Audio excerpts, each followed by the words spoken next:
Muy buenas tardes. Acá estoy releyendo los, los pasajes últimos que hemos visto en esta lectura que esperamos sea completa del Evangelio de Mateo. Y como pasa siempre, cuando uno vuelve atrás, encuentra versículos, frases que quizás no meditó mucho, no lo pasó porque la mirada pasa a la segunda parte y no a la primera, pero comparto entonces, revisando, estamos ya en el capítulo 6 del Evangelio de Mateo, revisando un poco el capítulo 5, de atención a el versículo 12, que después que Jesús dio las bienaventuranzas, la palabra felices, dichosos, después de haber dicho algo tan fuerte como dichosos cuando por mi causa la gente los insulte, los persiga, dice, alégrense y llénense de júbilo, porque les espera una gran recompensa en el cielo. Y después agrega, así persiguieron a los profetas que los procedieron a ustedes.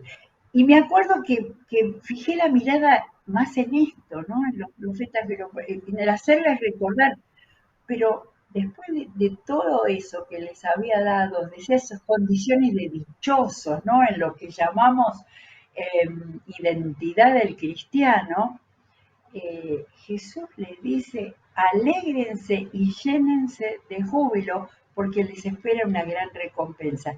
Y en todas esas características que vimos del cristiano, siempre habla de una recompensa, ¿sí? Para los de corazón limpio, para los pacificadores, para los que tienen hambre y sed de justicia, siempre hay una recompensa. De manera que el Señor fue planteando lo que Él esperaba que fueran los cristianos, lo que les puede pasar, pero el marco de todo eso, alégrense y llénense de júbilo, porque les espera una gran recompensa en el cielo. ¿Qué había venido Jesús a hacer? El reino de los cielos se ha acercado. Y Mateo lo presenta desde su condición de judío, que le hablaba a la iglesia al principio, compuesta por judíos, que el Mesías había llegado, la era del Mesías había llegado, y Jesús mismo la llamó, el reino de los cielos se ha acercado. Bueno, y tenemos que seguir porque este Sermón del Monte no se acaba nunca de leerlo y meditarlo y pensarlo.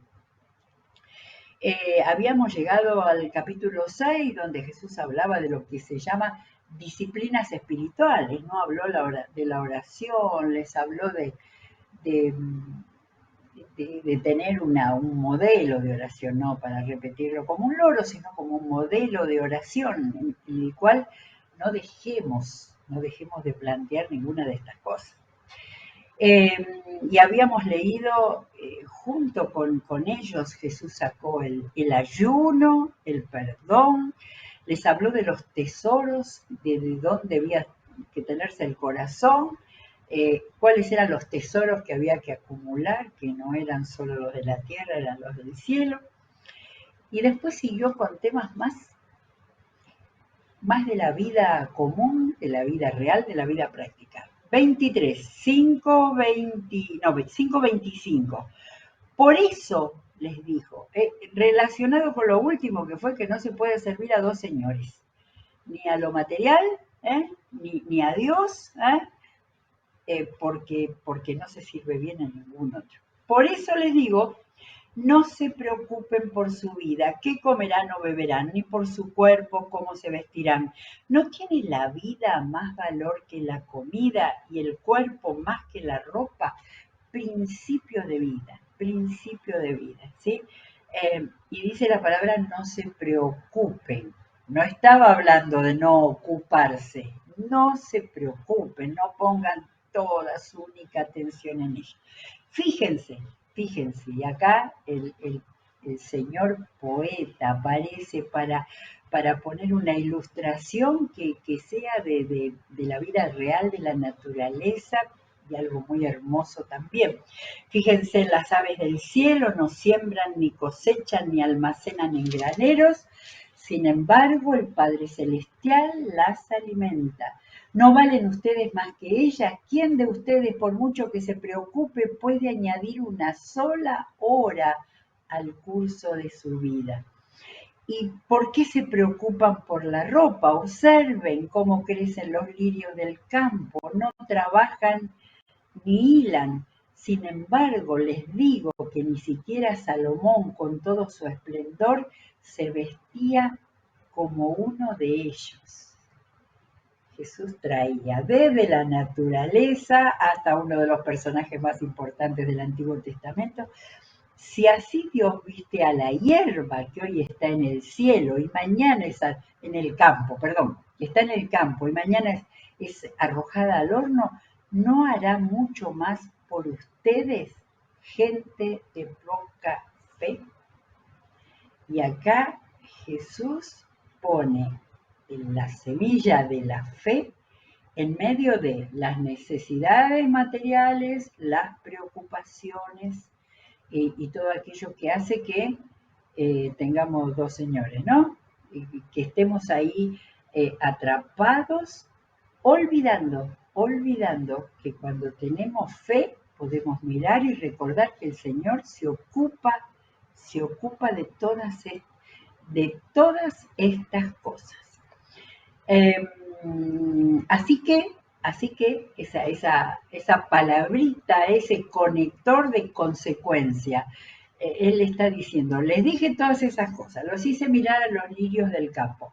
Entre paréntesis, los lirios son algunas de las flores más hermosas que duran muchísimo cuando uno puede tenerlas en un florero. Es una flor no solo hermosa, sino también duradera. Así que no se preocupen diciendo qué comeremos o qué beberemos o con qué nos vestiremos, porque los paganos andan tras todas estas cosas y el Padre Celestial sabe que ustedes las necesitan. Eso es fe, saber lo que Dios sabe de cada una de nuestras necesidades. Mateo 6:33, el gran versículo. Más bien busquen primeramente el reino de Dios y su justicia, lo que es justo para Dios. Y todas estas cosas os serán añadidas. Creo que lo menciona, pero acá hay una palabrita con respecto a la ambición, a cuando la ambición cubre nuestra vida, nuestro pensamiento, nuestros intereses. Y acá nos está marcando los valores del reino. Y termina toda esta parte, que con esto termina el capítulo. Por lo tanto, no se angustien. Antes empezó diciendo esta enseñanza, no se preocupen. Avanza más, no se angustien por el mañana, el cual tendrá sus propios afanes, sus propias preocupaciones. Cada día tiene ya sus problemas. Valores de vida, principios para vivir son estos, ¿sí? Que si lo aplicamos a nuestra propia vida, volviendo a leer seguido estas enseñanzas, vamos a tener una vida de fe y una vida de mayor felicidad. Capítulo 7, acá vuelve a las relaciones personales. No juzguen a nadie para que nadie los juzgue a ustedes.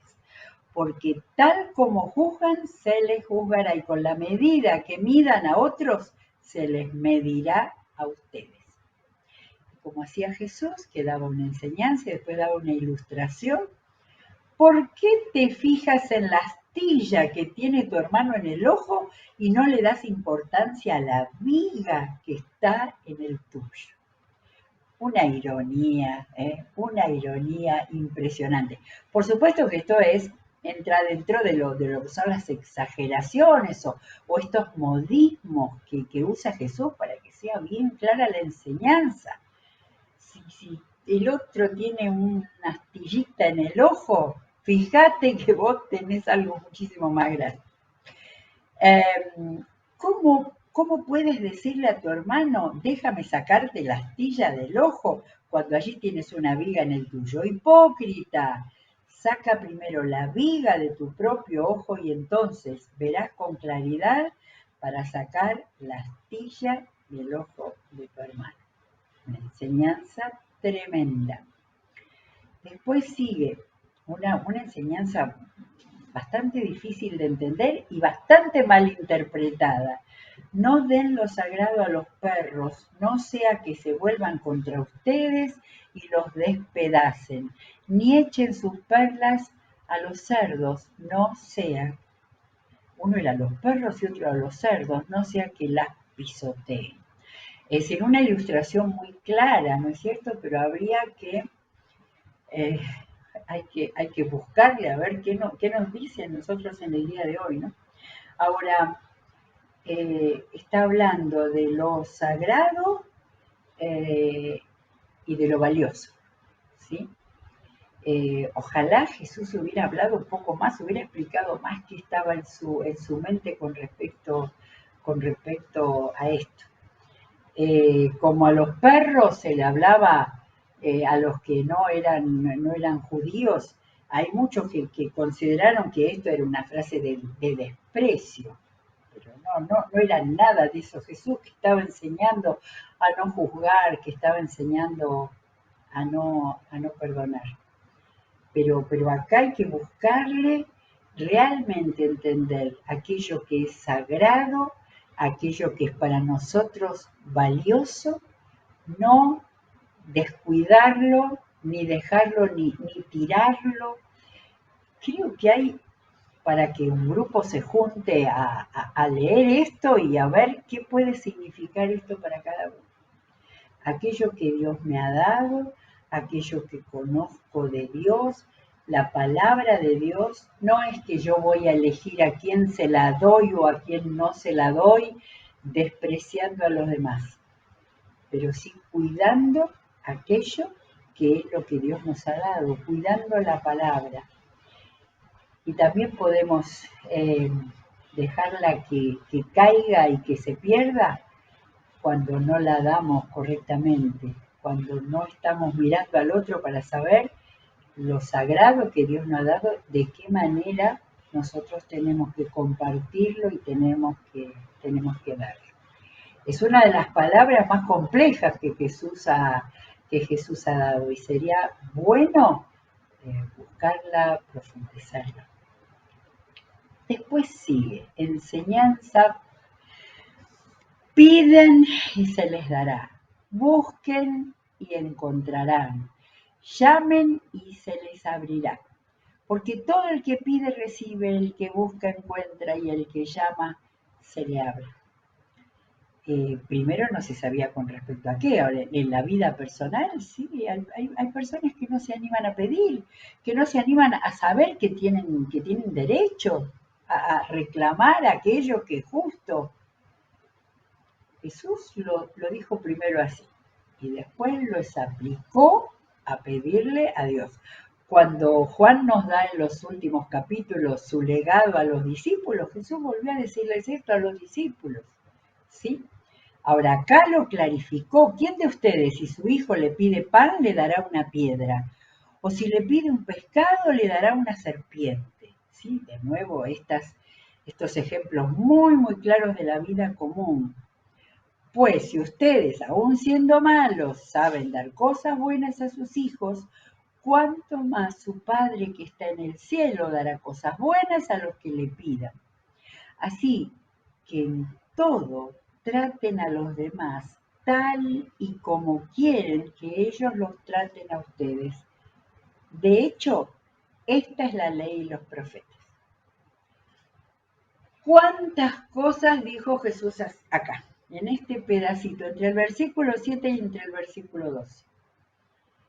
Por eso es que tenemos, cuando leemos la palabra, pedir al Espíritu Santo que nos hable, que nos enseñe y que nos ayude a aplicarlo cada uno en nuestras propias vidas. No me animo a hacer demasiadas aplicaciones porque cuán distinta es cada persona y cuán distinta es la relación con Dios, uno va a sacar de acá lo que necesita como valor, como principio del reino que Jesús enseñó. no confunde, la primera parte, la del versículo 7 y 8, que Jesús enseñó que hay que pedir, que hay que buscar, es una actitud frente a las relaciones con las personas, frente a buscar trabajo, a darse valor, a considerar que uno tiene derecho. Porque hay personas, hay cristianos que a lo largo de la vida del cristianismo han creído que ser humilde es taparse y no animarse a pedir y no animarse a nada. El mundo ha tenido que sacar el tema de los derechos y muchas veces mal usado, muchas veces yendo por encima de los demás o como ya sabemos que pasa en nuestro tiempo. Pero Jesús está enseñando un principio básico, muy, muy clarito. Podemos pedir, tenemos que pedir lo que necesitamos. Y después lo transmite a Dios y nos dice, pero si Dios va a ser bueno, compasivo, generoso para darnos aquello que lo pidamos, porque el Padre que está en el cielo dará cosas buenas a los que le piden. Quizás para algunos, como nos pasa siempre, esto será un descubrimiento, es decir, yo puedo pedirle a Dios. ¿Ah? Y después me da la sensación que este versículo 12 es un cierre de todo aquello que estaba enseñando, de no juzgar a los demás, de pedir, dice así, que en todo traten ustedes a los demás tal y como quieren que ellos los traten a ustedes. ¿Sí? El versículo de oro para todas nuestras relaciones, para la manera de actuar, etcétera, etcétera. Y cerró diciendo, de hecho, esta es la ley y los profetas. Lo voy a mirar, ¿no es cierto? Cuando en el capítulo 5 ya Jesús, como era que había dicho, no piensen que he venido a anular la ley y los profetas. No he venido a anularlos, sino a darles cumplimiento. Y después empezó a decir, ustedes han oído que se dijo tal mandamiento, y yo les digo mucho más que cumplir ese mandamiento. Y lo volvió a decir, después vino con el adulterio, después vino con el divorcio, con los juramentos, con las relaciones con los demás, desde ojo por ojo, diente por diente. Y ahora que habló del amor a los enemigos, y estoy leyendo solo los subtitulitos que gracias a Dios nos han puesto los expertos para que podamos guiar nuestra lectura y no nos perdamos, dar a los necesitados, nos enseñó a orar, nos habló de la vida material y de cómo la vida material tiene que tener un lugar en nosotros que no sea superior a nuestra relación y a nuestra dependencia de Dios, porque acá cuando habló de los aves y de los lirios del campo, recién usó la palabra fe y les dijo, hombre de poca fe, si no se dan cuenta que Dios, que nos ha dado todo en la naturaleza y en la vida, cuida de eso y nos da a ver, dos grandes enseñanzas de valores después de decirnos todo eso, era lo de, como un resumen general, buscar primeramente el reino de Dios. Eso es lo que hace alguien que tiene fe. Buscar primeramente el reino de Dios y su justicia, porque después todo lo material, todo aquello en lo que nos tenemos que ocupar y no preocupar, Dios lo va a dar por añadidura. Y entonces llego a de donde había salido, que di toda una vuelta, cuando Jesús dijo, después de enseñar a pedir, después de decir, de pedirle a Dios, dice, de hecho, esto es la ley y los profetas. Claro, porque había dicho el 12, en todo traten ustedes a los demás tal y como quieren que ellos los traten a ustedes. La ubicación en el mundo, la relación con las cosas y la relación con los demás. Con ese principio, con ese valor de hacer hacerlo a los demás como uno quisiera. No habría ni violencia, ni luchas, ni guerras, ni todo eso que está pasando si cada uno considerara a los demás como uno quisiera, uno actuara como uno quisiera que los demás actuaran. Y ahí Jesús cerró. Yo siento que ahí cerró, aunque todavía sigue el capítulo 7. Esta es la ley y los profetas. Este es el corazón de la ley. No solo guardar así los mandamientos ritualmente, sino tener una vida en la cual sea una vida del reino de Dios primero, viviendo con fe. Y cierra, no, todavía sigue este capítulo 7, cuando dijo, entren por la puerta estrecha, porque es ancha la puerta y espacioso el camino que conduce a la destrucción, y muchos entran por ella. Pero estrecha es la puerta y angosto el camino que conduce a la vida, y son pocos los que la encuentran. ¿Sí? Durante muchos años los cristianos tenían en su casa un cuadro antiquísimo que mostraba los dos caminos con todos los pecados del camino ancho y con toda la vida recta y piadosa. ¿Sí? Quedó muy atrás porque el mundo cambió y los valores cambiaron, y ahora los cristianos tenemos que tener con el Señor, con el reino de los cielos en primer lugar, de ir determinando, definiendo, tomando los valores del reino para poder saber de qué manera va a ser nuestra puerta estrecha y camino estrecho para caminar en un tiempo tan difícil. Vamos a ver si podemos terminar el capítulo 7 y el Sermón del Monte. Cuídense de los falsos profetas. Vienen a ustedes disfrazados de ovejas, pero por dentro son lobos feroces. Por sus frutos los conocerán. ¿Acaso se recogen uvas de los espinos o higos de los cardos? Del mismo modo, todo árbol bueno da fruto bueno, pero el árbol malo da fruto bueno. Un árbol bueno no puede dar fruto malo, y un árbol malo no puede dar fruto bueno. Todo árbol que no da buen fruto se corta y se arroja al fuego. Muchas veces en sus mensajes en adelante y hasta el final de su vida, Jesús siguió enseñando sobre eso.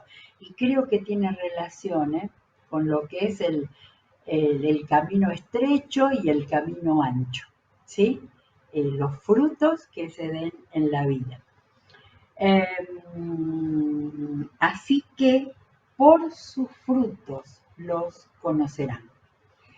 Y acá Jesús se pone duro, como también fue en otros momentos del Sermón del Monte. No todo el que me dice Señor, Señor entrará en el reino de los cielos, sino solo el que hace la voluntad de mi Padre que está en el cielo. Muchos me dirán en aquel día, Señor, Señor, no profetizamos en tu nombre, y en tu nombre expulsamos demonios o hicimos muchos milagros.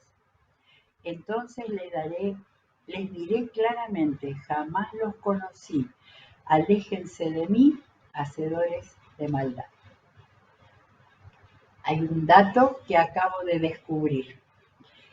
Es muy posible que esta última parte del Sermón del Monte no haya sido un mensaje dado a los primeros discípulos, porque acá se está refiriendo a discípulos de él, cuando él ya los mandó, eligió los apóstoles, después mandó a 70 que fueran por las aldeas y predicaran. No solo él predicó, y ellos iban a tener poder para profetizar, para expulsar demonios y para hacer muchos milagros. Esto no era una enseñanza para el principio, era cuando ya fueron enseñados y activados para poder ser representantes de él y salir por las aldeas. Pero acá les estaba diciendo, cuidado con cumplir todas las enseñanzas, todos los ritos, si no es de corazón, si no es en el nombre del reino de los cielos, para los que él los había preparado, dice que no entrarán en el reino de los cielos.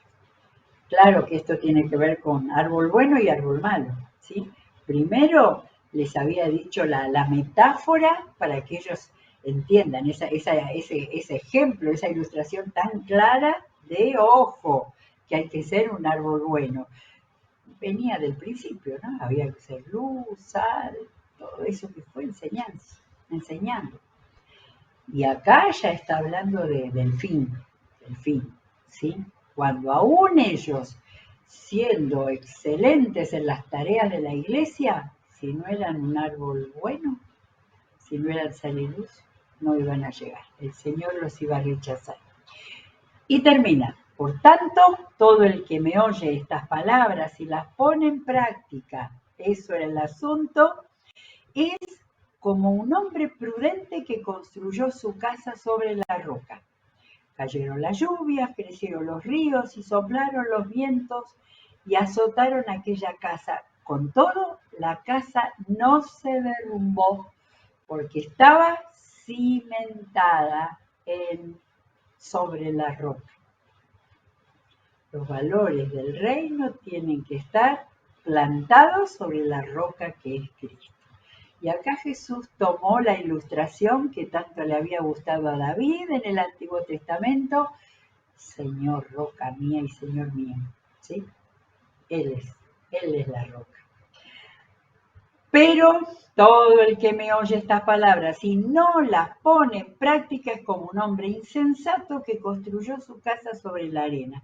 Cayeron las lluvias, crecieron los ríos y soplaron los vientos y azotaron aquella casa, y ésta se derrumbó y grande fue su ruina. Qué cercano que está esto, es decir, por eso como tenemos que aprender a unir, ¿no? Con lo del el árbol malo y el árbol bueno.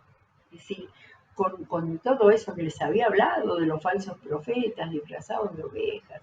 Iba a haber, después lo iba a enseñar, paja en medio del trigo, ¿sí? Pero en todo este último, este capítulo 7 que está formándolos para que supieran que había que elegir el reino de Dios y su justicia cada día de nuestra vida. Y después esta parábola fantástica de el prudente, como dice mi titulito, ¿no? El prudente y el insensato, el que pone su casa, su vida, la casa es la vida, sobre cimientos fuertes, cimientos seguros. Y todas las lluvias, tormentas que van a pasar, crecidas de ríos, no iban a poder moverle la casa, la vida, a aquel que ha puesto su fe en el Señor con firmeza. Cuando Jesús terminó de decir estas cosas, las multitudes se asombraron de su enseñanza, porque les enseñaba como quien tenía autoridad y no como los maestros de la ley. Y acá Mateo escribió esto, está dando esa impronta de decir, atendían a Jesús, escuchaban a Jesús y reconocían, acá no lo dice, pero reconocían al Mesías, porque no era como todos los otros maestros que ellos habían conocido, que ellos conocían, que tenían entre ellos, sino que tenía autoridad en su enseñanza y en la dirección a la vida nueva que Jesús les había traído. Muy bien, no importa cuántas veces leímos el Sermón del Monte, tenemos que seguir leyéndolo y volviendo y masticando, meditando sus palabras, porque acá está todo lo que significa ser el mejor ser humano que Dios creó.